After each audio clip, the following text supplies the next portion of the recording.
అందరికీ నమస్కారం. అల్పాహారం ఏంటనుకుంటున్నారా? సోడిపిండి ఓ తప్పాలు వేసానండి. నూరిల్లి జీలకర్ర తగిలించి దానిలోకి కొత్తిమీర, వేరుశనగ గుళ్ళు చట్నీ చేశానండి. పిల్లలకి హార్లిక్స్ పాలల్లో వేసి కలిపిస్తానండి. వేడి వేడి అన్నమండి. దానిలోకి చక్కగా కొత్తిమీర, బెల్లం, చింతపండు చారు తయారు చేశానండి.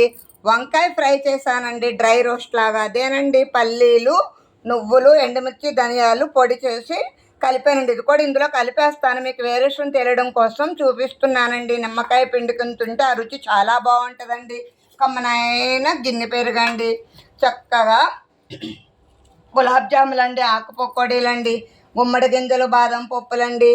ఈ వంకాయ కూర చూస్తే మా చిన్నత్తయ్య గారు, పెద్దపైన దుర్గమ్మ గారు గుర్తొచ్చారండి. మా పాప పెద్దమ్మాయిని నీళ్ళు పోసుకున్నప్పుడు ఆవిడ వండారండి. ఆవిడ గుర్తుకొచ్చారు. అప్పుడు గవర్నమెంట్ హాస్పిటల్కి వెళ్ళేవాళ్ళం కదండి. గుడివాడ వెళ్తే ఆవిడ భోజనం చేయమనేవారండి. ఉంటాను. Bye bye.